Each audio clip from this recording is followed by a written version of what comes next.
Sa pagpapatuloy ng episode natin dito sa Sagada, tayo ay nagpatuloy sa pamamasyal patungo sa mga magagandang tourist attraction. Ilan nga sa napuntahan natin ay ang Hanging Coffins, kung saan makikita ang unang pamamaraan ng burial dito sa Sagada. Sunod, naglakad tayo patungo sa Paitokan Trail para marating ang Eco Valley Coffee Farm. Siyempre, nagpunta rin tayo sa Pugo Viewpoint kung saan makikita natin ang nagagandahang tanawin at panghuli natin ay sa Sagada Battery. Let's go! Public cemetery, may mga pundas na, di ba? We are on our way to Eco Valley and Hanging Coffin, tapos Paitokan Trail.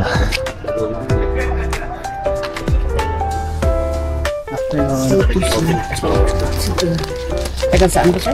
Pero Caloocan City. places lang, pwede na. Then may 10 pesos each Laban na lang. para sa access.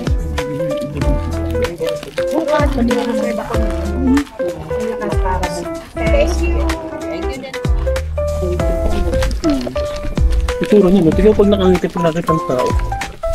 Excited lagi.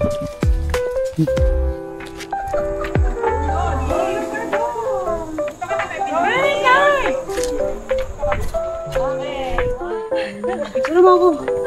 Jump shot ako ah. Mga nagpapapit. Ay.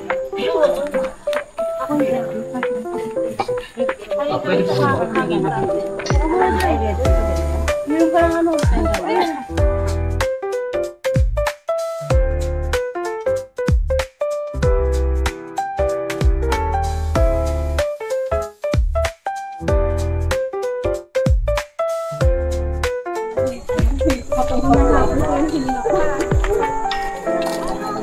Dito yung Eco Valley. Pero bawal lang sumigaw dyan.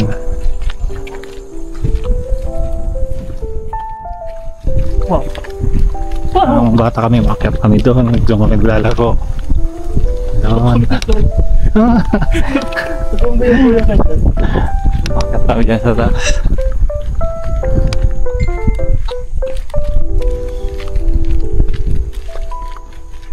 Hindi pa kita sa camera pero doon yung Hanging Coffin. Sila, paano no? Mga matatanda sila. Although na may mga maliliit, fetal position sila. Siyempre, nung araw, sementeryo, saan nilalagay yung mga paano. So yung mga bata, bata na namamatay. Tapos sila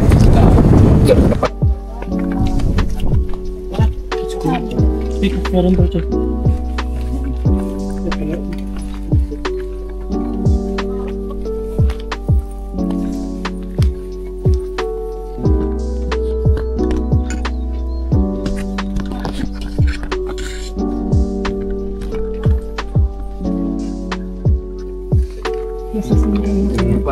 Yung mga kabaong na maliliit, sinaunang paggawa ng kabaong yan. Parang yung ilan mismo po.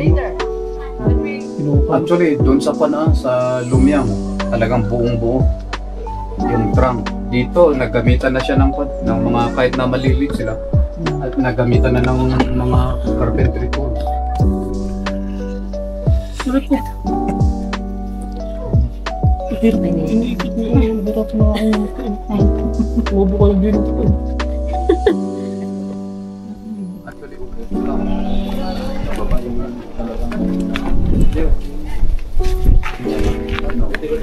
talagang rough play. Makyat ka yan. Ibayan kasi Michael. May barudada naman. Huli ako umakyat na dito, dinalibag po ako sa pata. Siya ka.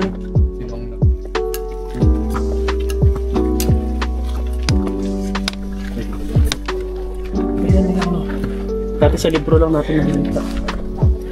Kasi Yan kayo. Tignan mo kung meron.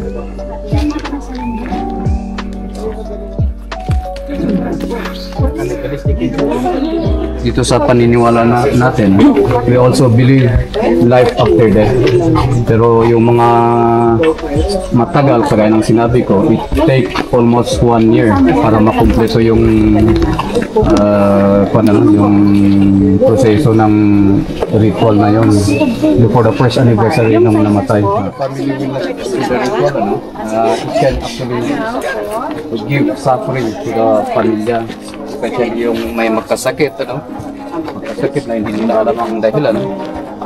Just because Pagaya ng sinabi ko, although na pumunta sila sa hospital, hindi obra yung gamot. They cannot diagnose.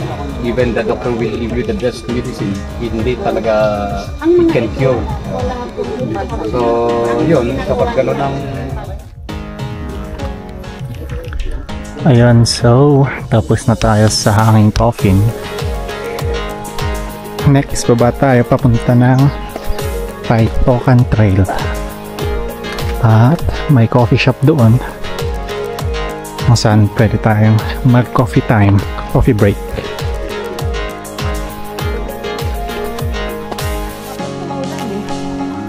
pero hindi masyado. wala ka sulat, diba? Kahapon, malapit na araw.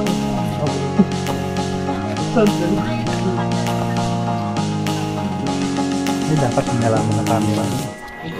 Nakaka-coffee. Ang dami. Taniman ng coffee. Tapos pagbaba natin dun sa may coffee shop, mas marami pang tanim ng coffee ang makikita.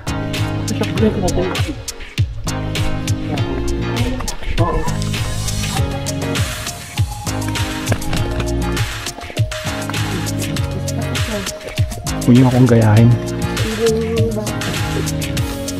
Nung araw, baseball player din ako. Nung araw, nandun ako.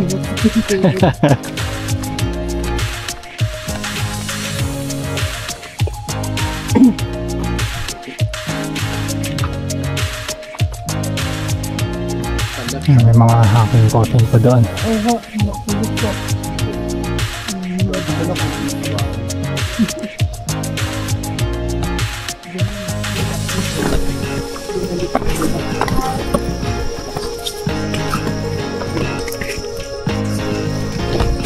Yan, may river flow daw dito. River crossing, hindi siya nakapag-renew ng kanyang lisensya. Siyempre kapag dito, wala kang... Okay lang po yun. I-assign ko lang na guide natin. Yan, may cave dito pero hindi daw chartered. Papasok na cave dito. Magpapantay. Plantations ng coffee. At andun yung unchartered cave.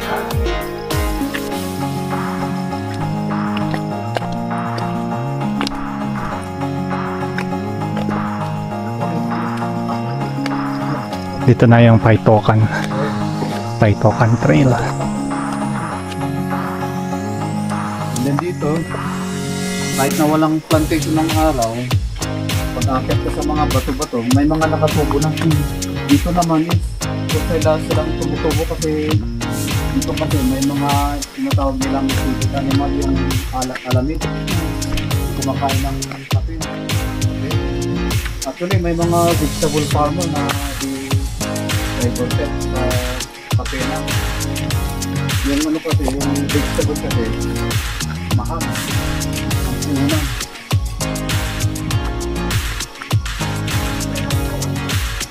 Dito na tayo sa may coffee shop.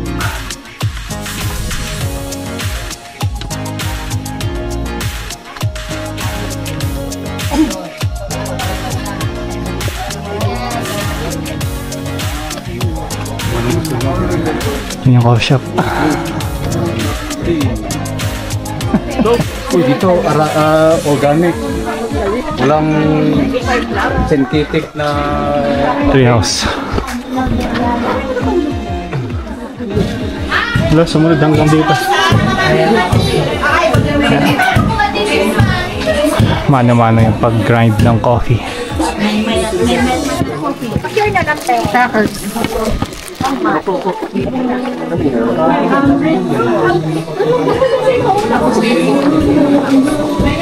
Ilang kilo ko ito?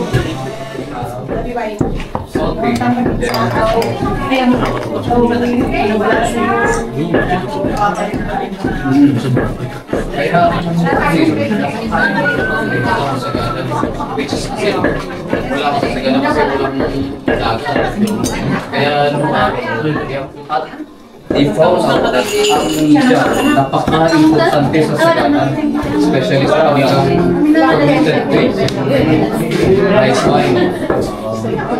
So, nung araw, ganito, gamitan natin.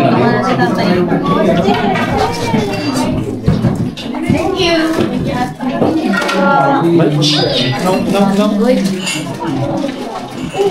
Bakit na sa gilid? Video na kanina mo tayo. Nagpaso na kailangan Dahil sa old na tools ng Taga-Tagada, ay napalitan yung ganbuyan ng pangalan.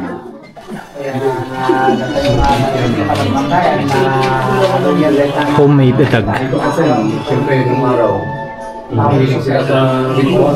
Kung may kasalan ritual, may namatay ritual. So, minsan yung pamilya maraming natitira from the ritual. So, para magamit nila in long period of time, kailangan i-preserve nila. Which is, nung araw, yun nga, wala tayong rep. So, ganyan ang method nila para first, ibaba nila sa atin. Thank you! Bye-bye! Enjoy your stay sa Okay. Balik na tayo. Ngayon, naging active yung Ako Wangod, pati yung mga apo-apo dyan natuto naman. Oo, di ba? Please, nabuhay Nabuhay ang kanyang nabuhay yung culture. Ay, yung Kagaya ng sinabi ko, hindi ka nila basta-basta binibigyan. Sa lalaki, kapag nakapatay ka, yun. Pero sa mga lalaki, it's increase fertility daw. Kapag yung mga hindi pwedeng mabuntis, tato with ritual, yun daw. Oo. isa siya. Ah, ito po, no? Marami na siyang tinatato. Yan na si Brownie. Uwi na siya. Overtake pa yan. Uwi na siya. Uwi na siya, dilim na eh. Nahanap na siya ng nanay niya. Itlog naman siya, di ba? Itlog lang siya. Baka hindi lang hot.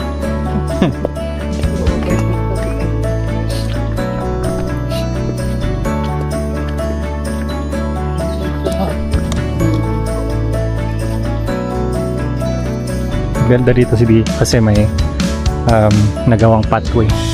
Kaya madali lang siyang i-trek. Ang ganda ng kakagawa pa. May pattern. Expertise ng Igorot. Proud Igorot here.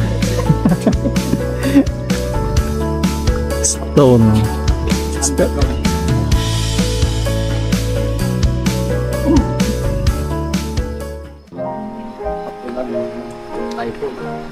Ano to? Submergent. Grabe siya, ipak ng ito. Kaya yung ano na. Oo, mababalak ang tubig. Hindi ka kagaya nakaraan ng tuyo. Para ano ka tapos ako yun. Binuhat ako ni Ken.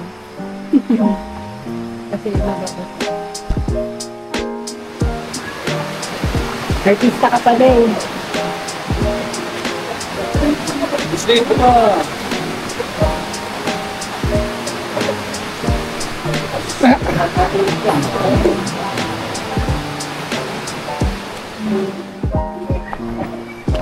Si Brownie. Oh. Mike's madilim na Mike's. Ako puti naman daw. O di ba mainit ka din? Ako, magiging attraction ka na lang. Sabi, part yan ng hanging coffin. Nasira na yung ano niya, coffin Hindi. niya. Yan yung turistang hindi nag-iingat ng pumunta, sabi na. Huwag tularan dyan.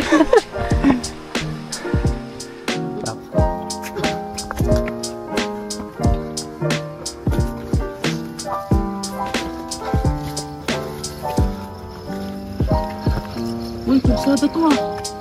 Okay. Dito na magwawakas ang Paitokan Trail natin.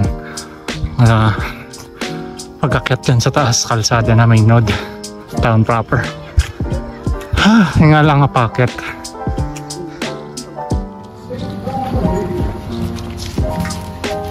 Titik Wines, one of the best wines dito sa Sagada. Worth it talaga, sobra. Honesty store din siya, so cool experience sa pagbibili ng wine sa kanila.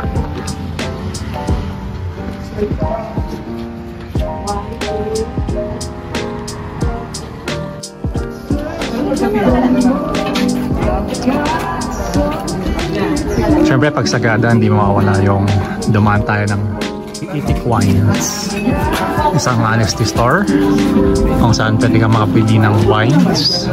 Masarap din yung mga wine dito. Go to place namin ng bilihan ng wine pagdating sa Sagada. And marami naman payment option dito, pwedeng credit card, GCash or cash. Kaya nga, itong pulutan. Pwede bang outside? Dinner. Kain tayo. Good morning, internets. Ayan, last day natin ngayon sa Sagada. And punta tayo ngayon sa Pugo Viewpoint. Dito tayo nag-park. Medyo may kalayuan sa Pugo. Lalakarin na lang natin pababa doon. May daan naman siya, trail road. Kaya naman ng sasakyan pero mabato yung daan. At ayaw ko na lang i-risk na dalhin yung sasakyan doon sa baba. Kasi baka maplatan pa dyan sa baba. Tapos malayo-layo pa yung biyahe natin mamaya pa uwi ng Manila. Kaya dyan na lang sa taas nag-park. And lalakarin na lang natin pabalik mamaya. At masarap din naman mag-walking dito. So ayan, dito yung viewpoint daw. Meron palang map na nagtuturo papunta dun. Huwag na lang sundin yung Google Map na papunta ng Pugo kasi iba yung daan na tinuturo niya. Malapit na tayo sa Pugo pero baka hindi natin mabutan yung sunrise doon kaya dito na lang natin videohan. Medyo kaya naman ng sasakyan dito pero mabato lang talaga. Kaya matutulis yung mga bato. Baka talaga magtatan tayo.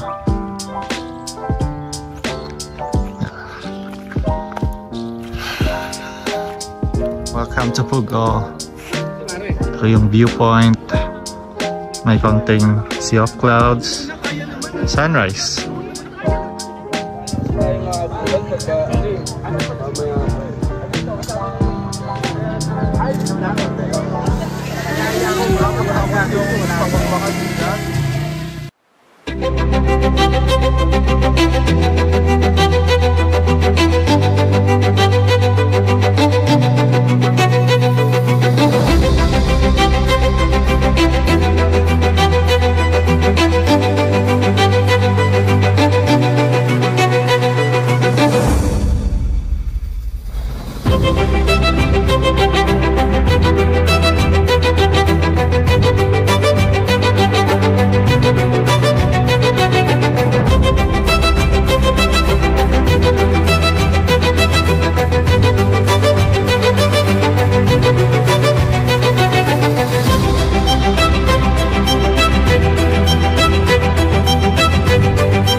Okay, Pug-o viewpoint. Pwede mag-camp doon. Tapos Paano mo lalabas ang site?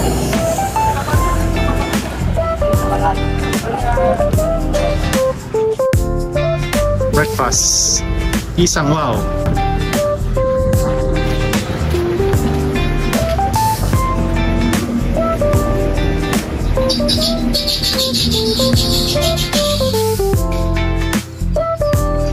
Ito ang view dito sa Isang Wow. Pero rose inasal na siya.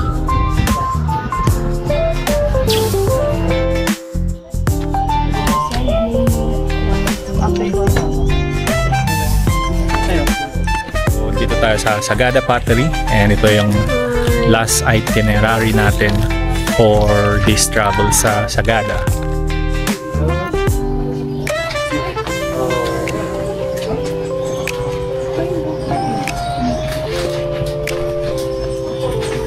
Good morning.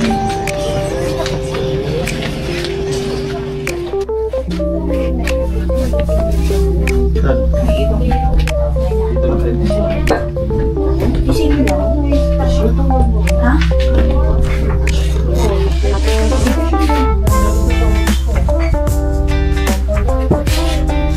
Itong basa ko yun eh. Parang 2 plus yung ginawa ko. Oh my God.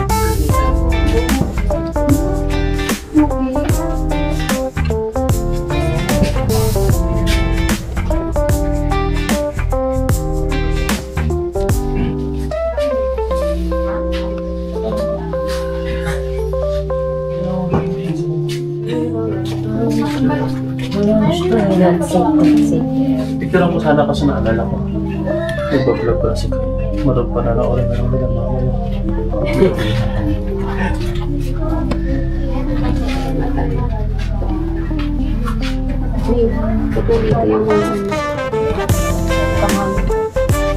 Baka naman. Kasi Mahal eh. Baka naman. Sa asawa ko, bigyan ko. ano ba tayo mag-request ng patet? How far away? It is a bus. Pero, pwede ko natin lalagyan natin So, from here, ipapa-elder natin. Dito yung class. After 5 days, magiging leather dry siya. Babalik Maya na lang, mag-session tayo. Pero mga kausapin natin para mag-ano. I just arrived. Yes. Ayun. At dalawang beses sa amin siya nanonood. Yan. Okay lang po mag-video? Po? Okay lang mag-video? Opo. Ilan po kayo? 4 po. Sige. Tama ako po sa Okay, good morning and welcome po dito sa Sagada Pottery. Ako si Sigrid, isang manggagawa dito. Ang workshop na ito na-set up noong 2000 by Archie Stapleton, anak ng missionary na lumaki dito noong 1960s. He saw the potential of the local clay and the local soil for pottery. That's why he set this up as an alternative livelihood for the community. Pottery has 3 kinds, may earthenware, stoneware, and porcelain. Earthenware is low-fired, yun yung paso-paso na po na ginagawa sa bigat. Stoneware and porcelain are high-fired. We specialize in stoneware. Niluluto ng 2,350 degrees. Around Sagada, kunin namin yung clay. It has a temperature na yun. Pag okay siya, we get it in bulk, soak it in water, sasalayin until it goes through for finish. Pag lumabas doon, it's very watery. We have to drip dry for 3 to 4 months. We age it for at least 3 weeks. And ito ang itsura. Hindi pupulutin doon at pwede na dito. Kailangan i-test at i-proseso kasi hindi lahat ng lupa ay clay. Hindi lahat ng clay ay pwede. Now, ipakita ko ang paggawa with a demo fee of 200 for the group. Kung may mag-try, 100. First, I have to center the clay. In order to center, you need the speed of the clay and the pressure from the hands. Once it's centered, everything starts with the cylinder. To make a cylinder, I have to pull the clay from the bottom to the top gradually.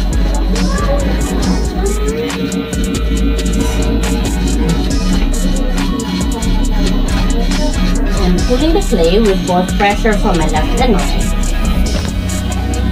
Going with the speed of the wheel to maintain the centerness.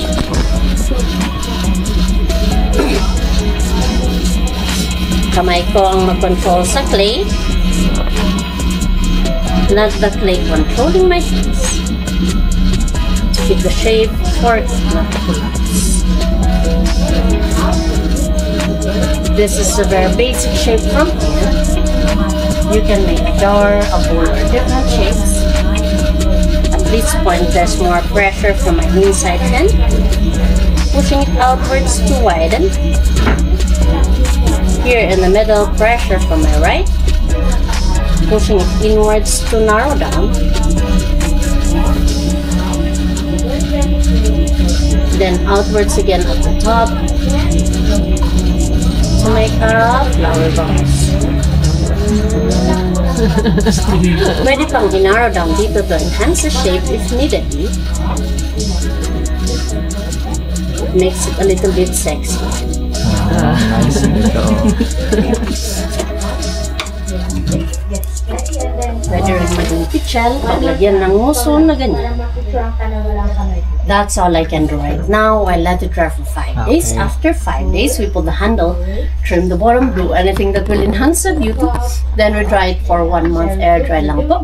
Ilagay namin sa oven for 10 hours of firing, wait for it to cool down. Ilabas po namin, applyan na siya ng glaze.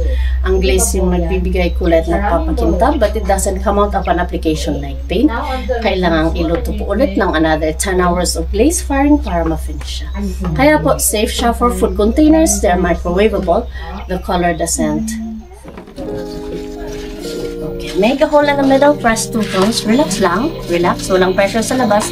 Gently and slowly push down. Hold it there gently and slowly. Pull it apart to widen. Apart. Slowly lang. Hindi pa baba. Apart. Release your hands. Release. Release. Bitawan mo. Wet your hands again. Keep listening. 4 fingers together. Clip your thumb. I will assist you to make a cylinder. Relax. Gently and slowly. Again. Wet your hands. Make a hole in the middle, please. 2 thumbs. Gently and slowly press down. Butasan mo sa gitna, pababa. Pababa pa muna. Sa gitna lang. Sa gitna. Walang pressure sa labas. Gitna lang po, down. Now, gently and slowly, ibuka. Widen. Ibuka. Release your hands. Wet your hands again.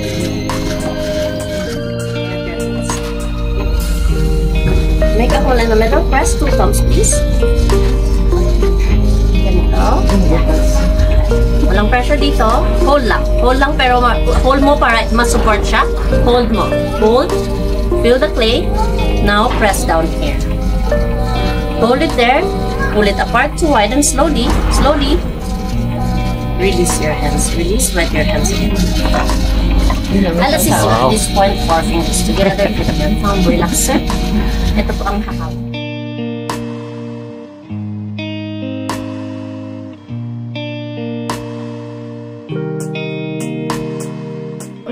Grabe yung 4 months mo.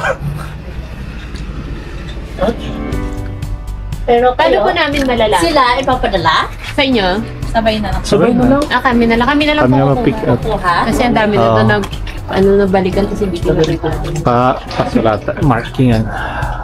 Sakto 4 months mo ba yun? Or malalaman ko namin kung okay. Ito, ganito siya lalagyan ng okay. Ita-text kayo. Pwede ko. Or i-follow up nyo after 4 Ito. months. Or para i-follow up nyo in 4 months. Kung ready na, mag-text kayo. Ito, dito Kunin ko yung details. details. Kunin nyo yung details dito. Paano po namin malalaman kung Yun, susulatan. Susulatan ninyo nga. Lagay ka ng special markings. Yun yung oven kung saan lulutuin yung pat. Wait, mamili ka ng color ng pot. Ito po yung colors. Tapos kayo po, Brown na lang po. brown. Opo. Anong kulay sa'yo? Ito na lang. Okay. Blue ako mo. Yung mga orders na ipapaship. Bali na lang. Ito yung demo enhancement, 500 po. Tapos take a photo of this for follow-up. Okay. Yung 1.9 na lang po. Ngayon mo naman po may caption sa akin. Hindi, ayaw mo yung kailangan i-enroll ulit ang akin. Hindi nga, ito nga sa phone ko na po.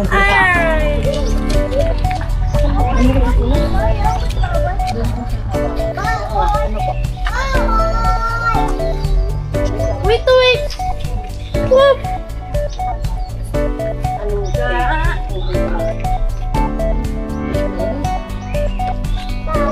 Yung date na naman. Hello internet. Time check 5:30. So dito na tayo sa Baguio, May Cannon Road. At biyahe na tayo pabalik na Manila. And recap lang kanina, so galing tayo ng Pogo, na sunrise dun, and Sea of Clouds. Tapos dumaan ng Isang Wow na ngayon Bros Inasal para doon nag-breakfast. And after that, last itinerary natin na ginawa kaninang umaga is sa Sagada Pottery. Gumawa sila ng pots doon. And yun na yung last. And ayun, dito na tayo ngayon after few hours. Malis tayo din mga 12 PM na eh. So mga 5 hours na tayo sa biyahe. So yun lang naman. So if umabot ka sa part ng video na ito, maraming salamat sa inyong support, and please like, share, and subscribe na yan. Ay, natay ko lang yung mga kasama ko na bumili ng pasalubong before bumalik tayo ng Manila. Bye bye!